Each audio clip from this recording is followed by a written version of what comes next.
back to the Water We Share podcast. I'm your host today, Tyler Wright, and today we have our special guest, Mr. Pierre. He is our Moyewood representative, and how are you doing today, Mr. Pierre? Hi, Tyler. How are you doing? Great to be here. Thanks for having me. Doing fantastic. So what would you say your current role in the community is over at Moyewood? Well, right now at Moyewood, what we're trying to do is I'm just a community activist leader.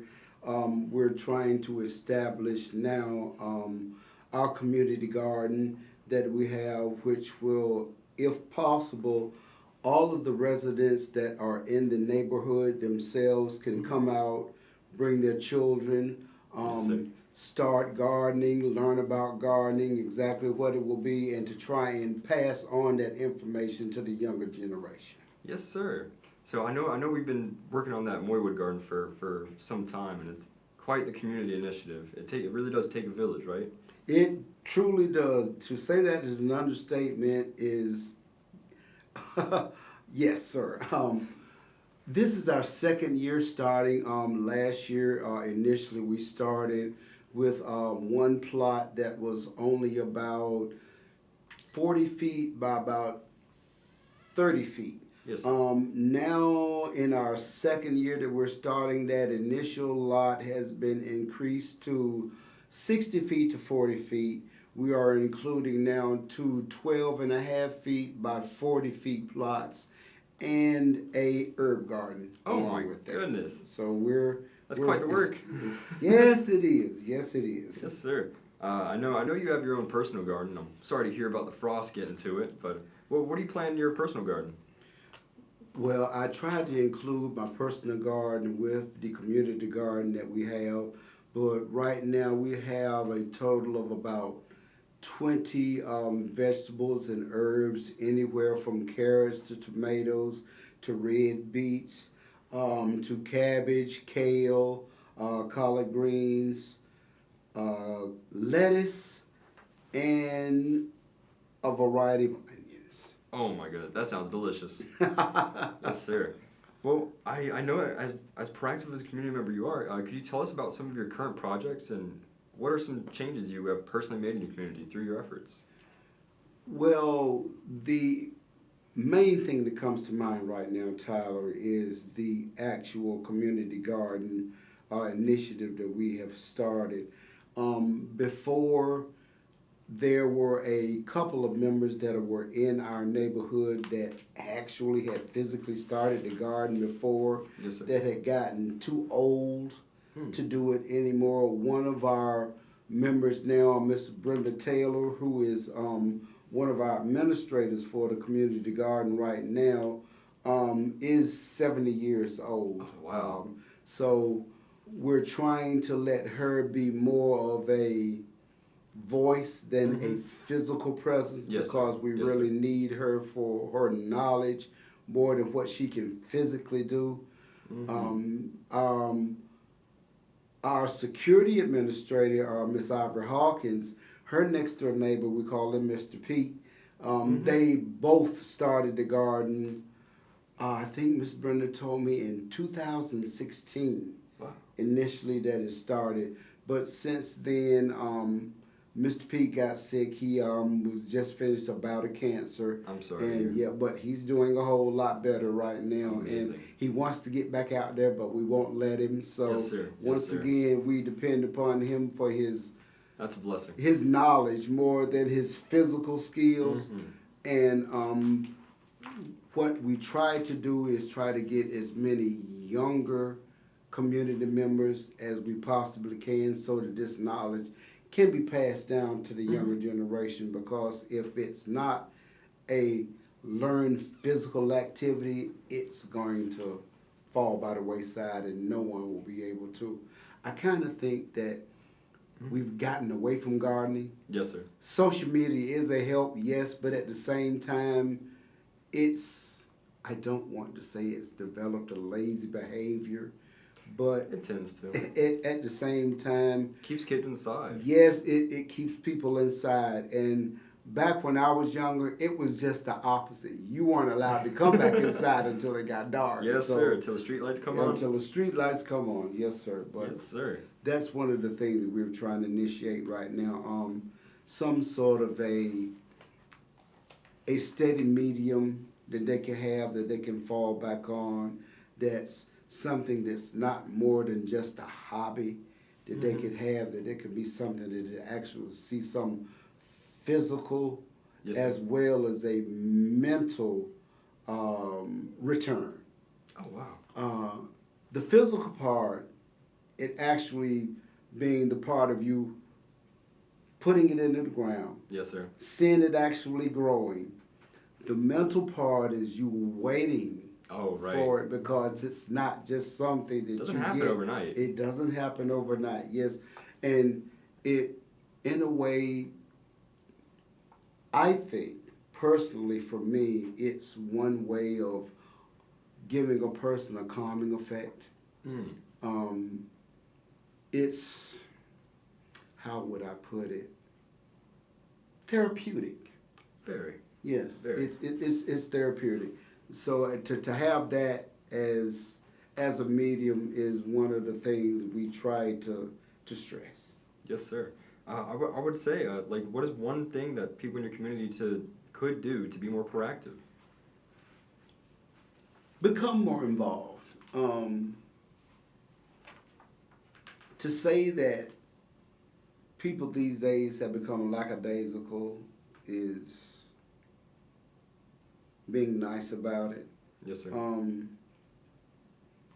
I'm a firm believer that to have a dream is one thing, but in order to put that work in to achieve that dream is two entirely different things.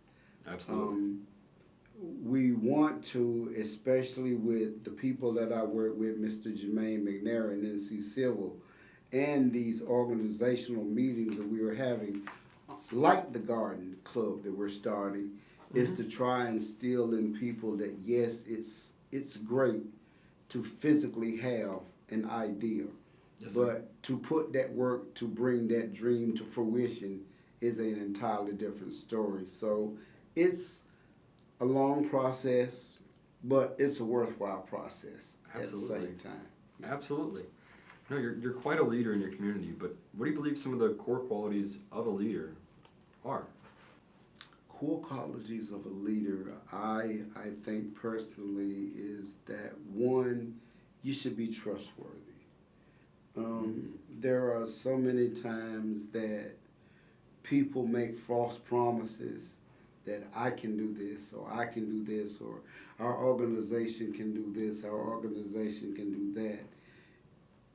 Be upfront with whom you deal with, because at the end of the day, you're going to be judged on your word and your character. So, yes, sir. Doing what you say you're going to do, trying to, not saying that things won't happen, but at the same time, if what you're doing speaks for you, that carries a lot of weight with it.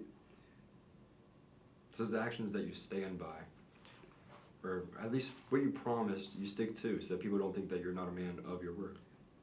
That as well as trying to be as proactive as you possibly can.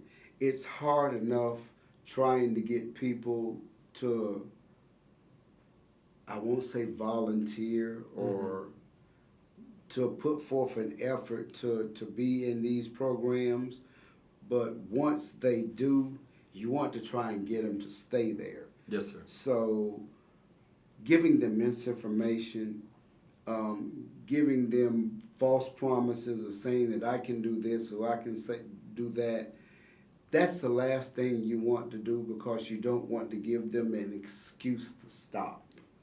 Right on. Yes, sir. Yes, sir. What made you become such a proactive member of your community?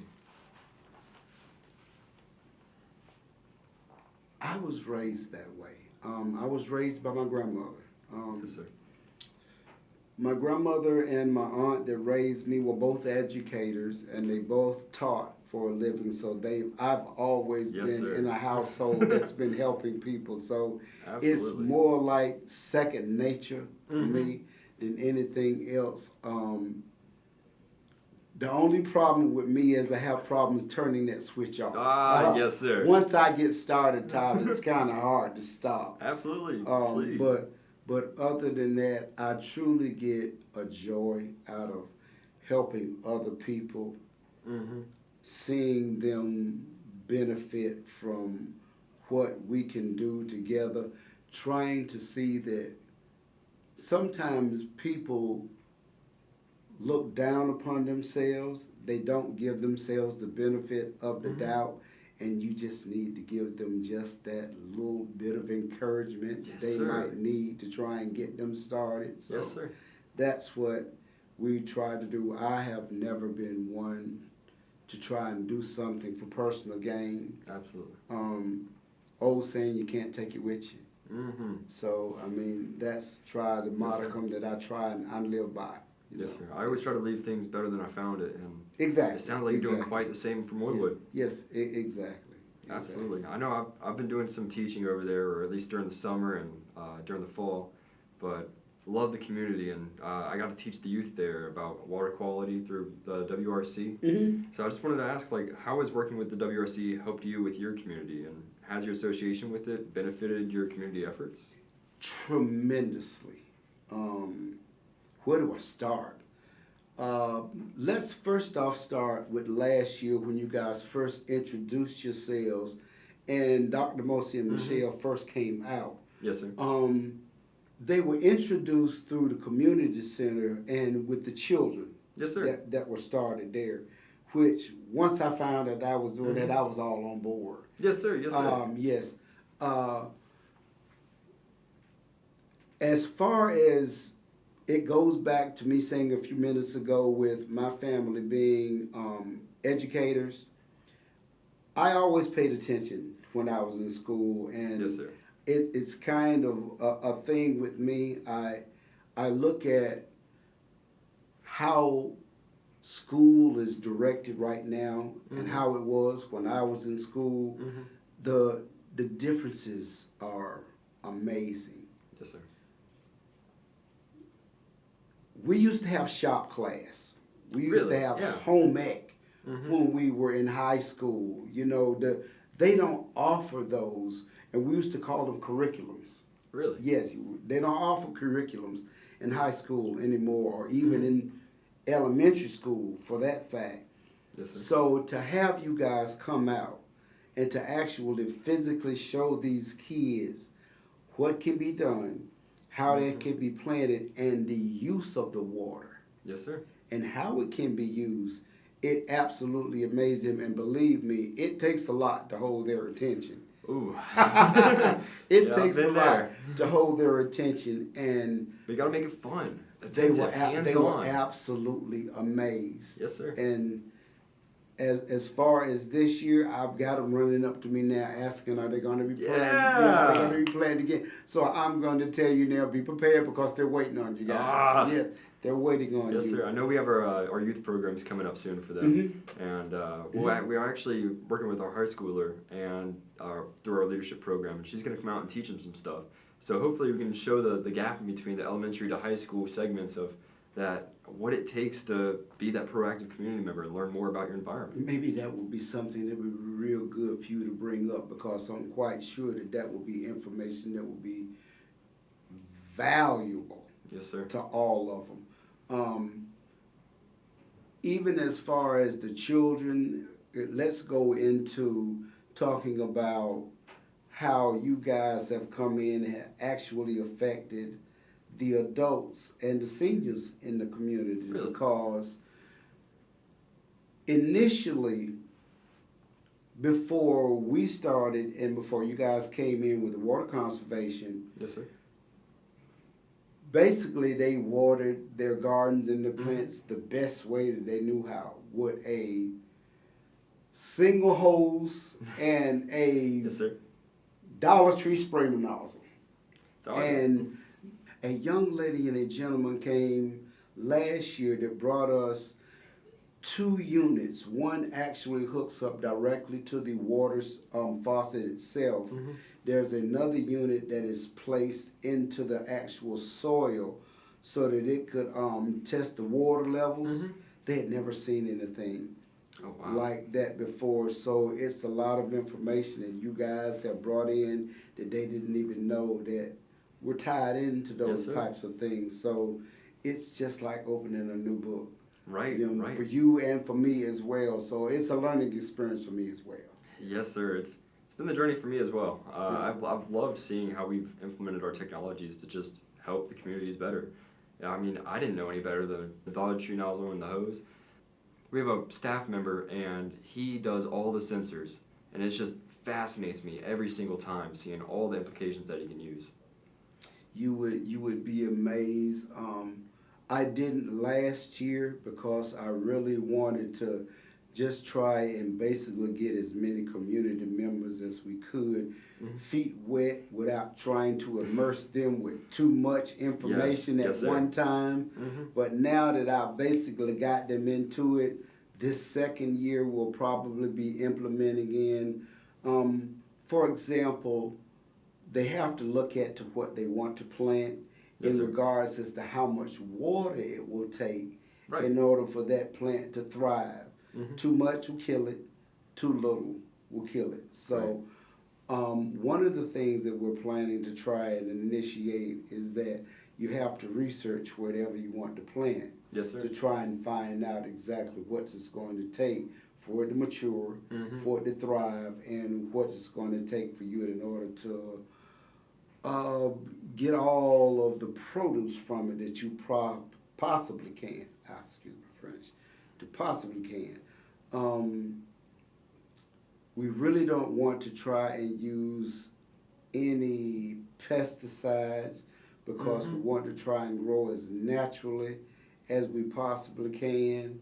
I completely agree with that. So that will be a trial in itself. Yes, sir.